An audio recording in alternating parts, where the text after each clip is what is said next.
Hi guys, my name is Kirsty and welcome back to Upside Down Books, and today we're going to be talking about Project Hail Mary by Andy Weir because this is literally one of my favorite books ever. Non più tra I farfalloni amoroso, notte giorno di torno. I first read Project Hail Mary when it came out, which was a couple of years ago. Let me check.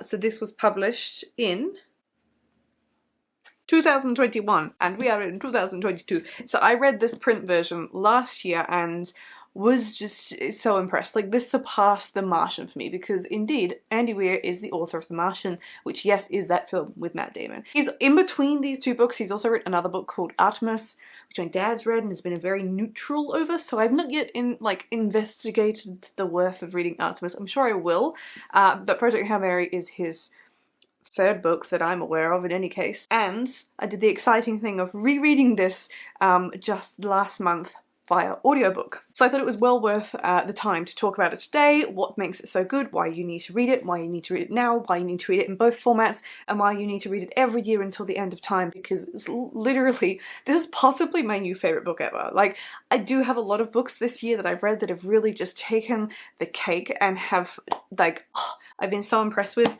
but there's something about Project Hail Mary, you get me talking about it, and new levels of excitement. This is my everything. So, Project Hail Mary is science fiction, and it is like towing towards hard sci-fi, but it's written by Andy Weir and it's like the most approachable that sci-fi has ever been without being dumbed down.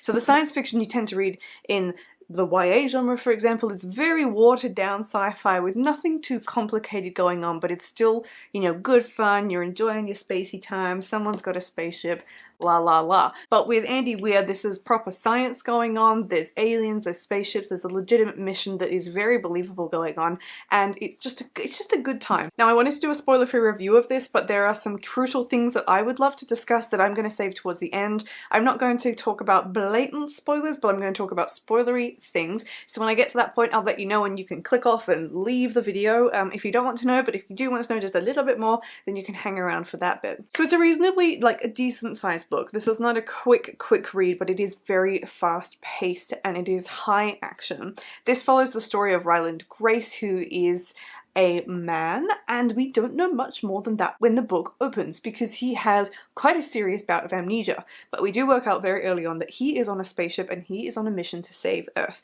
In this world, there is a micro life form, like a bacteria called astrophage, and it is eating the sun's energy, and at the rate that it's doing it, the power, the sunlight, the whatever you want to call it, from the sun is decreasing, which means that Earth's temperature is dropping, and it's having the very opposite effect of climate change, which is just a fun concept in and of itself, to go from being like, we have to reduce carbon, to being like, we need a lot more because we need to keep this planet warm. The whole planet is trying to figure out a solution to save Earth, and they want to do that by investigating this one particular star that does not seem to be affected by astrophage, but of course they have to work out how to get there, how to measure it when they're there, and who's going to go on this mission. So the plot for this book doesn't really tell you much more than that. What it tells you is that Ryland is on this desperate mission and it is humanity's last shot at survival, and it is just brilliant.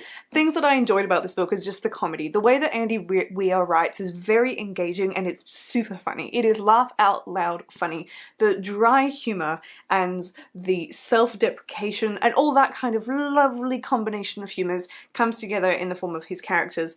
And very similar to The Martian, the main character Ryland is equally enjoyable and relatable and just lovely to read about, and has some very fun personality traits that just make him leap off the page. It really makes him come to life, and it's so much fun. The humour in this book has to be its winning ticket. I think that no one else in the world writes like Andy Weir does in his realism, and yet his way that he delivers on entertainment in the form of his books is unparalleled. The other thing that makes Project Hail Mary really good is the real science that's going on, and we know that in The Martian, lots of people were talking about how he had different programs and things, the author, to try and work out how things would actually be done and if they are feasible, and I'm just assuming that he has taken that same sort of diligence and applied it to this book, because coming from my perspective of someone who is not in the science field at all, I'm very firmly in humanities, this is something that I can just, like, I'm just lapping this up and believing everything he says. Obviously it's still fiction and there are things that are fictionalized, but I 100% believe that a lot of this makes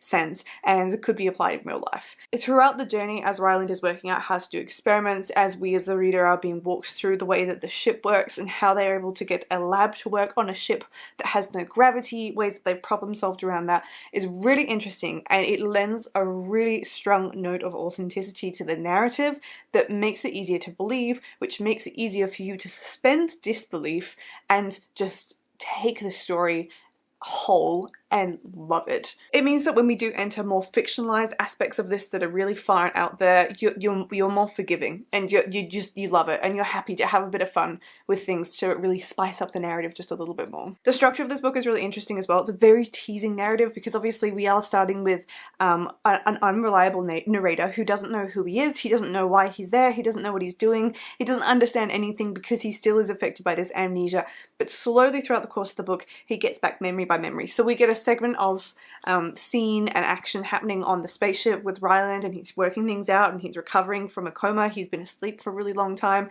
he's waking up in the middle of space and he's like, what's going on? His crewmates are dead. There were 3 of them on the ship. That's in the blurb, don't worry. He wakes up and they don't, so he has to work out what's gone on and what's gone wrong. And as he remembers things, we get an end scene and we cut back in time and we start to fill in his backstory. So we have this sort of flip-flop of parallel timelines as we're getting his backstory, we're working out what's actually going on versus what he's doing in the current and present time. I think it's been handled really well because sometimes with particularly high action books like this one or high stakes books, that can be really annoying and can really cut off the momentum at the knees, but I didn't think it did that at all for this one. I feel like it actually really propelled it along nicely because you can build up some really crucial stuff and you go, oh, that sounds amazing, but I don't understand what's going on, and then very timely so we get this extract from previously that fills in the context for us and allows you to actually engage as the reader and try and piece together what's going on yourself. So it's not like a passive novel where you're waiting to be told about things. You do actually get given like little tidbits that you're fed so that you can start piecing together the mystery of what's going on in here. It's sort of like a sci-fi saga mystery because there is a lot more going on and perhaps not everything is above board, but you don't know what it is, Ryland doesn't know what it is, so it's up to you to kind of work together, if you will, to get the whole picture. There are a lot of really fun characters in this. One of my favourite characters in this book is Strat, and Strat is on Earth and she is the person who is leading the sort of mission to get things going, and I really enjoyed the way that Andy Weir is able to write such a stiff and unfriendly character and make her so lovable. There's something I just love about Strat. I think she brings a really funny element of humour to the book in an unexpected ways, and I just found her to be amazing. And so there's lots of little characters like that that are actually quite complex in and of themselves, and characters that, though they're side characters, you get to explore in depth, and there's lots of character development going on. Like all the tics for how to write a book are just flying off the page for this one. She becomes a character that you come to care about and you want to know more about, and you have the cruelness of having to wait for the flashbacks to fill in who Strat is, why she's there, what's happened to her, what's going to happen to her. All of these questions, and it's so much fun. As I said, I read this the first time in physical format and the second time I read it in audiobook, and the reason that there is such a difference in experience here falls into my spoilery-ish section. So I'm now going to talk about a particular character that turns up in the book that I believe is best not to know about if you don't know about it already, or if you haven't read the book and you don't know the ins and outs further than what the blurb has said. So if that's you and you don't want to know anymore, then you can just be happy knowing that this is a 5-star read for me and literally one of my favourite books. It is my favourite sci-fi book, and I am unsure if anything's going to top it. I could happily reread this over and over again in either format, but if you want to know a little bit more, and I'm not going to spoil the whole plotline for you, I'm just going to talk about a particular character who is fun to go in without knowing. Stay tuned, and we're going to talk about that character right now. So of course the character that I'm talking about is Rocky, and Rocky is our alien friend who turns up on a spaceship and now is interacting with Ryland Grace, and he's no longer alone. And the reason that I want to talk about Rocky is because it is such an interesting and game-changing part of the book. You go through a good chunk of this book with Ryland by himself, sorting out the mysteries and trying to understand what's going on and what he needs to do, and all of a sudden Andy Weir's like, aha, but what if we bring alien life into this in quite an unexpected way?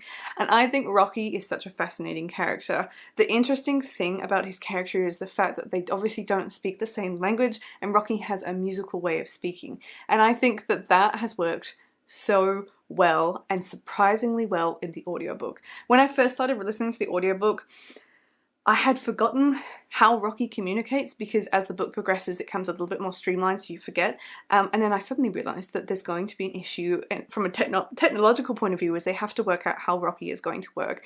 And in the audiobook they actually played music, so Ryland Grace is working out on a clever spreadsheet as they go through what sounds mean what words, and slowly starting to translate this musical language. So you have the wonderful experience of an augmented audio when you're listening to the audiobook, as Rocky's voice becomes musical notes, or as it gets translated it will be normal speech with a robotic sort of auto-tune sound to it with notes underlying it, and it's really, really cool. And I think that's one of the things that makes the audiobook really fun. It's narrated really well, it's very much so acted and performed, so you have that real engaging element to it, and it's not just being read to you in a monotone storybook way. The book comes to life in a way that's just not possible on the page. And I think that Rocky is fabulous. He has to be one of my favourite non-human characters I've ever read about, and the relationship that sort of forms the friendship and the trust between Rocky and Ryland is really, really fun to explore, and the sass has to be the best bit. Both of the characters are really sassy towards each other, and I think it's really fun.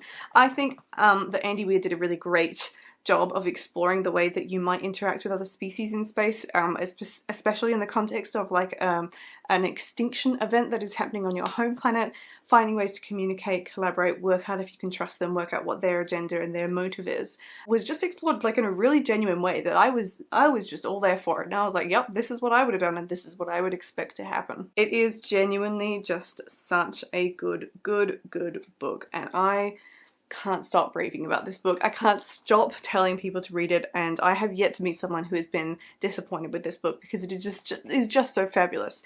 And the exciting thing about this is that they have announced they're going to make a movie adaptation of it, and Emma Stone is going to be playing Rocky. And I think that that's hilarious, because I wasn't really expecting anyone of note to play Rocky, let alone a well-known actress, which suggests that there might even be something recognisable in the way that Emma Stone acts, whether it's with her voice or mannerisms, that they're somehow going to try and incorporate into Rocky. And if you've read the book and you know what Rocky looks like, then that's just a whole nother can of worms that I can't wait to find out more about. I will let you go and explore the cast and who's going to play who and where that's at, but worth checking out and worth getting excited about, because if you've read the book or if this is imminently on your TBR, then I think you should very much so be getting excited for the film, because they did such a good job with The Martian. So this is 5 stars for me. This is amazing, and I can't wait to see what Andy Weir writes next. I really hope, because I just love his writing so much, I hope that he continues to just pump out all these books constantly, because his science fiction books are totally unique, and they fall into such a nice, comfortable gap between hard science fiction, which can be a lot to take on, something like what Christopher Paolini tried to do in Sleep in a Sea of Stars, or something like Peter F. Hamilton, what he writes. Those books, they're a little bit more in-depth and involved with the science side in sometimes an off-putting way, but it's much more developed than something that Claudia Gray might write with 1,000 Pieces of You, etc., the YA kind of stuff. This is falling really lovely in between, with tastefully including complex science elements while still heroing the narrative of the book and keeping it going strong and not letting it get too confusing. So I highly recommend this book. I can't wait to read whatever he writes next, because this is just brilliant. So let me know down in the comments below if you've read this or if you're planning to. I would love to hear your thoughts, but please be mindful of spoilers. Don't spoil your friends in the comments. And I will see you in my next video. Goodbye. Alla gloria militar